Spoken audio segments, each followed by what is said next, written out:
Shalom dan puji Tuhan saudara atas kebaikan Tuhan pada setiap kita sehingga pada hari ini kita boleh bersama lagi di dalam ringkasan pelajaran Sekolah Sabat, pelajaran yang ke-6 yang bertajuk bergumul dengan segenap tenaga. Untuk memulai pembelajaran kita, mari kita berdoa. Bapa Syurgawi, terima kasih karena Engkau hadir bersama dengan kami, menolong kami di dalam mempelajari pelajaran Sekolah Sabat pada minggu ini. Dalam nama Yesus kami sudah berdoa. Amin. Sekali lagi, tajuk Sekolah Sabat kita minggu ini, bergumul dengan segenap tenaga. Bergumul dengan segenap tenaga dari apa? Apakah peranan kehendak dan kemahuan kita dalam pertempuran dengan diri dan dosa? Bagaimanakah kita boleh mengelakkan kesilapan, membiarkan perasaan kita mengawal keputusan yang kita buat? Mengapakah kita mesti tabah dan tidak berputus asa ketika berada di dalam ujian berat? Saudara, di screen saudara adalah ayat-ayat Alkitab yang menolong kita di dalam pelajaran Sekolah Sabat pada minggu ini. Ayat hafalan di dalam Kolose 1 ayat 29 mengatakan, "Itulah yang kuusahakan dan kupergumulkan dengan segala tenaga sesuai dengan kuasanya yang bekerja dengan kuat di dalam aku." Saudara, pendahuluan Sekolah Sabat kita. Yang menjadi pertanyaan lagi untuk pelajaran Sekolah Sabat kita pada minggu ini adalah seperti di screen. Setiap orang menghadapi kesulitan dalam hidup ini. Nah, bagaimana kita boleh menghadapi mangkuk pijar atau cawan lebur kesulitan, tidak peduli sumber atau tujuannya? Apa yang Tuhan lakukan ketika kita berada di dalam mangkuk pijar atau cawan lebur itu? Haruskah kita mengharapkan Dia untuk menghilangkan kesulitan tanpa tindakan dari kita? Haruskah kita keluar dari mangkuk pijar atau cawan lebur dengan cara kita sendiri dan tanpa campur tangan Tuhan? Saudara, pertanyaan-pertanyaan ini akan dijawab melalui topik-topik yang ada di screen kita. Nah, kita langsung ke topik yang pertama, yaitu roh kebenaran. Yang menjadi pertanyaan, bagaimana roh kebenaran itu memberi kita kesadaran akan kesilapan kita? Sejauh manakah Anda mendengar suaranya? Apakah pilihan yang Anda buat dengan kehendak bebas Anda?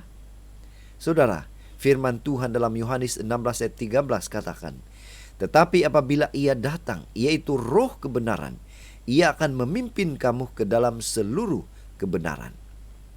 Dapatkah Tuhan mengubah seseorang dengan cepat? Jawabannya iya. Apakah Dia melakukannya?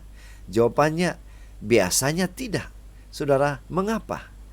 Walaupun roh mempunyai kuasa yang tidak terhad untuk mengubah kita, namun ada kemungkinan oleh pilihan kita sendiri boleh menyekat apa yang Tuhan boleh lakukan. Mengubah karakter atau tabiat kita adalah pekerjaan Roh Kudus. 2 Korintus 3:18. Mari kita lihat bagaimana Roh Kudus bekerja. Yang pertama, Dia meyakinkan kita bahwa kita telah berdosa, tetapi Dia tidak memaksa kita untuk bertobat. Yang kedua, Dia meyakinkan kita tentang sifat Tuhan, tetapi Dia tidak memaksa kita untuk percaya kepadanya. Dan yang ketiga, Dia meyakinkan kita, Roh itu meyakinkan kita tentang doktrin yang benar, dasar Alkitab yang benar, tetapi Dia tidak memaksa kita untuk menerimanya. Saudara, setan dan para malaikatnya tidak dipaksa untuk percaya pada kebaikan dan kasih Tuhan. Adam dan Hawa tidak dipaksa untuk tidak berbuat dosa. Itu sebabnya kita harus memilih untuk bertobat dan menaati Tuhan karena kuasanya yang mengubah kita. Pena Inspirasi mengatakan, setelah menyatakan keyakinan akan dosa dan mempersembahkan di hadapan pikiran standar kebenaran itu, Roh Kudus menarik kasih dari perkara-perkara dunia ini dan memenuhi jiwa dengan keinginan akan kesucian. Ia akan memimpin kamu ke dalam seluruh kebenaran. Yohanes 16:13, kata juru selamat. Jika manusia rela untuk dibentuk, akan ada suatu penyucian untuk segala makhluk. Roh akan mengambil perkara-perkara Tuhan dan mencapkannya kepada jiwa manusia. Saudara, tajuk yang kedua, kombinasi Tuhan dan manusia. Yang menjadi pertanyaan, mengapa kombinasi Tuhan dan manusia itu penting? Apakah pencapaian terbesar Anda? Perkara apakah yang Tuhan telah letakkan di hati Anda yang sedang Anda perjuangkan? Bagaimanakah Anda boleh belajar untuk berserah kepada kehendak Tuhan? Kolose 1:29 mengatakan, itulah yang kuusahakan dan kupergumulkan dengan segala tenaga sesuai dengan kuasanya yang bekerja dengan kuat di dalam aku. Apa artinya ini? Saudara, Paulus memiliki pekerjaan yang harus dilakukan, yaitu untuk memimpin tiap-tiap orang kepada kesempurnaan dalam Kristus. Kolose 1:29. Dia telah berusaha keras, 1 Korintus 9. Dia berjuang setiap hari untuk siap untuk pekerjaan itu. 1 Korintus 9 ayat 26 hingga 27. Namun, dia tahu bahwa semua usahanya sia-sia selagi dia hanya mengandalkan kekuatannya sendiri.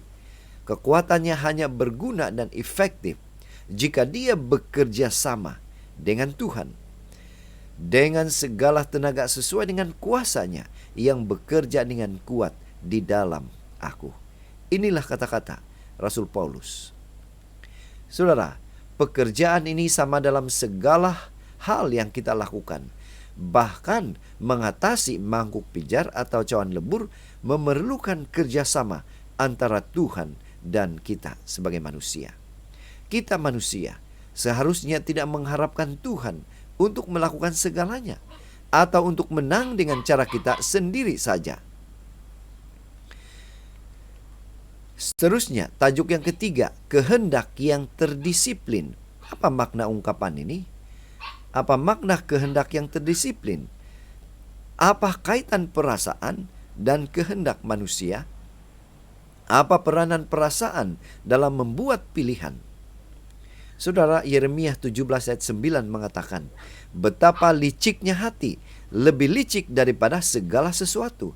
Hatinya sudah membatu, siapakah yang dapat mengetahuinya? Salah satu musuh terbesar kehendak kita ialah perasaan kita sendiri. Kita semakin hidup dalam budaya yang dihujani dengan gambar dan musik yang boleh menarik secara langsung kepada deriah kita, mencetuskan emosi kita, kemarahan, ketakutan, atau nafsu tanpa kita sadari. Iklan menarik perasaan kita. Apakah Anda tidak merasa seperti itu? Seperti ini dan sebagainya. Inilah iklan-iklan yang coba menarik kita. Anda patut mendapatkan ini. Saudara, begitu luar biasanya menarik iklan itu kepada kita. Ini biasanya menggerakkan kita untuk membuat pilihan atau keputusan sesuai dengan perasaan kita, tanpa memikirkan atau menganalisa apakah itu wajar, apakah itu perlu dan benar. Ingatlah kisah-kisah Alkitab tentang orang-orang yang membuat pilihan atau keputusan seperti siapa? Hawa, Kejadian 6, Daud, 2 Samuel 11, Petrus. Dan apa kesan atau akibat dari pilihan mereka? Saudara, perasaan kita tidak cukup untuk membuat pilihan atau keputusan yang tepat. Petrus menasihati kita untuk apa? Menggunakan akal budi. Waspadalah. 1 Petrus ayat 13. Artinya apa? Fikir, pilihan, atau keputusan kita harus diatur oleh akal budi atau pikiran kita, dan bukan perasaan kita sebagai manusia. Kita ke tajuk yang keempat, komitmen yang radikal. Apa komitmen yang radikal itu? Mengapa kita perlu membuat keputusan atau pilihan atau komitmen yang radikal? Adakah kita benar-benar diminta secara literal untuk mencacatkan diri kita? Saudara, Matius 5:29 mengatakan, maka jika matamu yang kanan menyesatkan engkau, cungkillah dan buanglah itu, karena lebih baik bagimu jika satu dari anggota tubuh binasa, daripada tubuhmu dengan utuh dicampakkan ke dalam neraka. Saudara, begitu keras akan firman Tuhan ini. Tindakan dan komitmen radikal adalah perlu, bukan karena Tuhan menyukarkan kehidupan Kristen, tetapi karena kita dan budaya kita telah menjauhkan kita daripada rancangan Tuhan untuk kita. Kita dipanggil untuk berdiri teguh di sisi Tuhan dan kebenaran. Yosea 1 ayat 7. Kita dipanggil untuk membuat perjanjian dengan mata kita, keinginan kita, pikiran kita. Untuk apa? Menghindari dosa. Ayub 31 ayat 1. Yesus tidak meminta kita untuk mencederahkan tubuh kita secara fisikal. Tidak sama sekali. Sebaliknya, Dia meminta kita untuk mengawal minda, pikiran, dan oleh itu tubuh kita tidak kira kosnya. Kita harus menyangkal diri kita sendiri. Lukas 9:23. Setiap keputusan yang tepat akan menjadi langkah maju untuk membuat keputusan yang tepat berikutnya dengan lebih mudah. Jika kita telah menyimpang, boleh jadi mangkuk pijar atau cawan lebur adalah panggilan Tuhan untuk mengambil keputusan radikal dan kembali kepada Tuhan. Dia meminta kita untuk membuat komitmen radikal, untuk melepaskan sesuatu atau mula melakukan sesuatu yang mungkin kita tidak mau melakukannya sama sekali. Saudara, tajuk yang kelima terakhir, keharusan untuk bertahan. Bertahan dari apa? Mengapa kita harus bertahan? Bagaimana kita boleh bertahan? Amsal 23:17 katakan, tetapi takutlah akan Tuhan senantiasa. Saudara, kita boleh mengetahui apa yang betul dan melaksanakan kehendak kita untuk melakukan perkara yang betul. Tetapi apabila kita berada di bawah tekanan, ia boleh menjadi sangat sukar untuk terus berpaut pada Tuhan dan janji-janji Tuhan. Itu karena kita lemah, karena kita takut. Oleh itu, salah satu kekuatan penting orang Kristen ialah ketabahan, kemampuan untuk terus maju, walaupun ada perasaan berputus asa. Bekerja sama dengan Tuhan dan membuat keputusan atau pilihan yang bijaksana bukan hanya tindakan sesekali. Kita harus bertekun. Yakub mengalami krisis besar. Dia takut pada saudaranya. Dia harus yakin akan perlindungan Tuhan. Dia berdoa. Tetapi seseorang berkelahi dengannya. Kejadian 32. Dia tidak meninggalkan pertarungan. Bahkan setelah dilukai oleh malaikat. Dia tidak berhenti bahkan setelah kekuatannya memudar. Kita harus berpegang teguh pada Tuhan setiap hari. Seperti Yakub. Berpegang pada malaikat dalam kesakitan dan keputusasaannya. Aku tidak akan membiarkan engkau pergi jika engkau tidak memberkati aku. Kejadian 32 ayat 26. Inilah kata-kata Yakub kepada malaikat tersebut. Saudara, pena inspirasi mengatakan, untuk menerima pertolongan Tuhan, manusia mesti menyadari kelemahan dan kekurangannya. Dia mesti menerapkan dalam fikirannya sendiri perubahan besar yang akan dilakukan dalam dirinya. Dia mesti berdoa dan berusaha dengan bersungguh-sungguh dan tidak menyerah. Tabiat dan kebiasaan-kebiasaan yang salah mesti dibuang. Hanya dengan usaha yang gigih untuk membetulkan kesilapan ini dan mematuhi prinsip-prinsip yang betul, barulah kemenangan boleh diperolehi. Ramai yang tidak pernah mencapai kedudukan yang boleh mereka miliki. Karena mereka apa? Menunggu Tuhan untuk melakukan bagi mereka perkara yang telah Dia berikan kepada mereka kuasa untuk melakukan untuk diri mereka sendiri.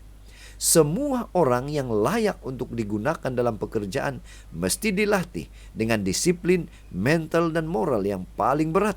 Maka Tuhan akan menolong mereka dengan menyatukan kuasa ilahi dengan usaha manusia. Pena inspirasi juga menguatkan, menjelaskan. Saya sudah melihat malaikat-malaikat jahat berbantah dengan merebut jiwa-jiwa dan malaikat-malaikat Allah melawan mereka itu. Tetapi bukanlah pekerjaan malaikat-malaikat yang baik ini memerintahkan pikiran manusia bertentangan dengan kemauan mereka sendiri. Itu sendiri. Kalau mereka itu menyerahkan dirinya kepada musuh dan tidak mau berusaha akan melawan dia, maka malaikat-malaikat Allah tidak bisa buat lebih banyak lagi. Tuhan Yesus tidak akan menyuruhkan malaikat-malaikat yang suci buat melepaskan orang-orang yang tidak berusaha hendak menolong dirinya sendiri. Saudara, dari pelajaran sekolah Sabat kita pada minggu ini, kita boleh menyimpulkan Di bawah bimbingan Roh Kudus, kita mesti memupuk pemahaman kebenaran tentang Tuhan, kejahatan dan diri kita sendiri dalam konteks terdekat kehidupan kita dan dalam konteks yang lebih besar daripada kontroversi besar itu. Peranan kebenaran dalam mengatasi ujian, inilah tema besarnya. Dan yang kedua, kita mesti memahami sifat kehendak bebas kita yang diberikan Tuhan.